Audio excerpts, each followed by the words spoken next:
Comunicado aos detentores de canais de crítica à CCB. Convém aos titulares de canais que versam sobre críticas à CCB a observância estrita da legislação em vigor, abstendo-se categoricamente de utilizar imagens, áudios, logotipos ou quaisquer outros signos distintivos relacionados às instituições religiosas alvo de questionamentos. As críticas devem pautar-se em fundamentos ideológicos, evitando-se a associação a indivíduos de maneira personalizada. Caso tenham empregado tais elementos, recomenda-se a supressão imediata. Aos sítios eletrônicos que se posicionam em prol de determinada igreja, urge a remoção de hinos e pregações monetizadas ou não, em conformidade com as normas legais aplicáveis. Declaro desde já que não me disponho a discutir este assunto em caráter particular, em face das minhas limitações temporais e circunstanciais. Cumpre destacar que, consoante meu conhecimento e informações obtidas sob o manto do sigilo profissional, o Ministério e o corpo jurídico da Igreja CCB não almejam a supressão de críticos e seus respectivos canais.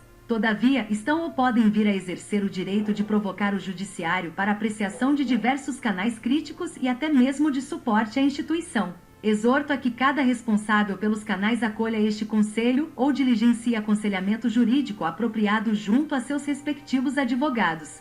Desde já, declaro-me impedido de aconselhar em particular por questões de foro íntimo. Sublinho que não me manifestarei sobre indagações particulares a respeito deste tema, e este comunicado tem como fundamentação exclusiva aquilo que presenciei, ouvi e dialoguei, observando o sigilo profissional. Exortatio ad críticos, de maior e prudentia e legítima crítica.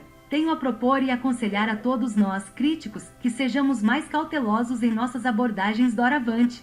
Há uma distinção crucial entre questionar a suposta falta de transparência na gestão financeira da Igreja e proferir assertivas sobre valores e afirmações categóricas de desvios e fraudes, estas últimas despidas do devido processo legal. Analisar a forma, a espécie e o sistema, bem como conjecturar acerca de eventuais fraudes, é uma atitude válida. Entretanto, há um abismo considerável entre essa postura e a de emitir suposições pautadas em declarações de valores, imagens de documentos bancários, entre outros elementos. Ademais, o proferimento de juízos de valor, mencionando pessoas sem o devido processo legal transitado em julgado, não é adequado. Pude constatar peremptoriamente que a liderança da Igreja não condena a crítica legítima, mas sim busca exercer o jus ad defensionem de seu corpo ministerial. Aliás, o Ministério Adamita, desde 2001, sempre recomendou a busca pelo Poder Judiciário para a salvaguarda de direitos. Nesse sentido, não é razoável condenar a instituição por também pleitear seus direitos de maneira juridicamente legítima.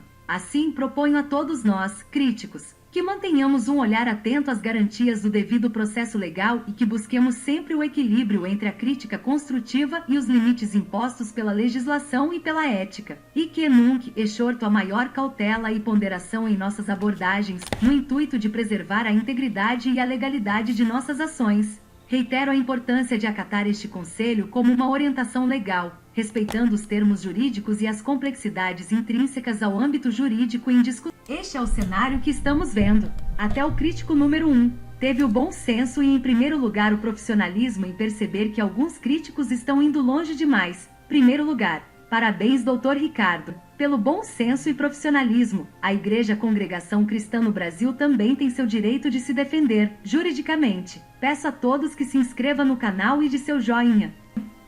Peço a toda a querida Irmandade e defensores dos canais críticos. O que vocês acharam desses ótimos conselhos vindo de um profissional de direitos advogatícios? Muitos membros da crítica foram processados por falar contra a honra da pessoa, e não sobre uma crítica construtiva e legal. Temos que manter a ética e o respeito. Fica aqui o convite para todos interagir nos comentários.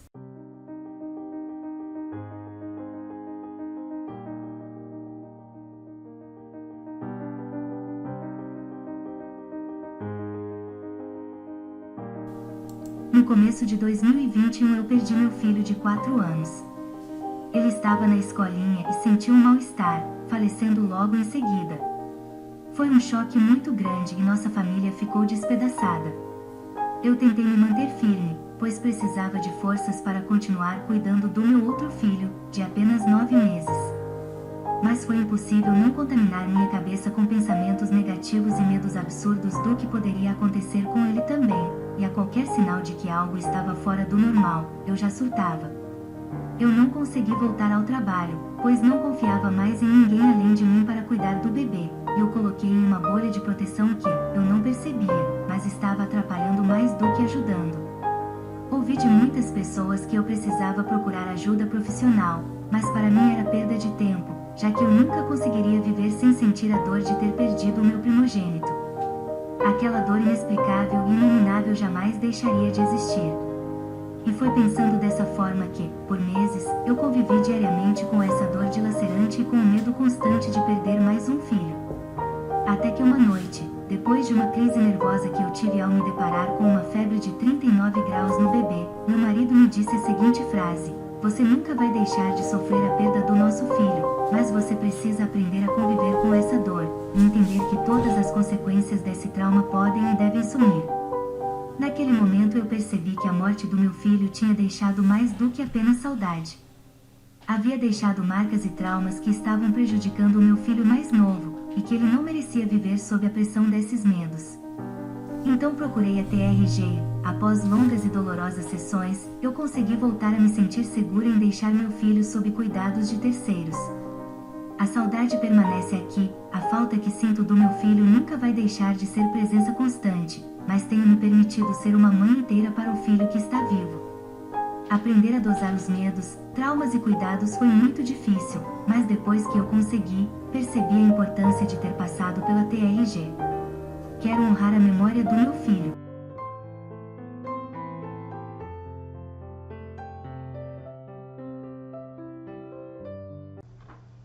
Eu tenho 56 anos e 3 filhos já adultos, mas minha relação com eles sempre foi muito conturbada, desde que me separei do pai deles. Nós nos separamos quando os meninos ainda eram crianças, e isso fez com que eles tivessem pouco acesso ao pai, que acabou indo morar em outra cidade. Nossa separação se deu por conta de traições e um relacionamento bastante abusivo, que estava me machucando muito. Segurei o casamento enquanto os meninos ainda eram bem pequenos, porque sabia que não daria conta sozinha. Mas, em determinado momento, vi que estava sozinha mesmo estando casada, e resolvi dar um fim àquela situação. E foi exatamente aí que começou o sofrimento das crianças. Eles sentiram muito a ausência do pai, e eu comecei a me sentir muito culpada por fazer eles sofrerem tanto.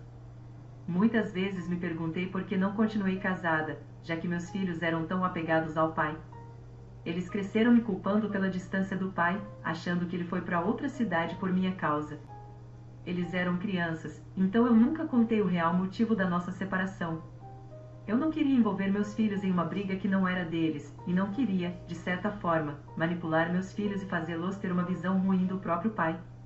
E, assim, os anos foram passando, e foi sempre muito difícil lidar com as consequências daquele fim. Foram anos e mais anos carregando essa culpa. Até que eles cresceram, saíram de casa, e passaram a viver suas próprias vidas, e eu me vi sozinha e amargurada. Não podia mais continuar daquele jeito, então comecei a pensar mais em mim, e a me cuidar. E a TRG foi peça fundamental no meu processo de cura interna. Bastaram algumas poucas sessões e eu já me vi completamente livre da culpa que me consumiu por toda uma vida. Hoje, sinto uma leveza e uma paz sempre que olho para trás e lembro de tudo que passei. Hoje, me sinto forte por ter dado um fim em algo que estava me machucando e por, mesmo na dificuldade, ter criado meus filhos e ter dado a eles tudo que estava ao meu alcance. Hoje, me sinto realizada. Como mãe, como mulher e como pessoa. A TRG me fez perceber o meu valor e começar a me olhar com carinho. Gratidão.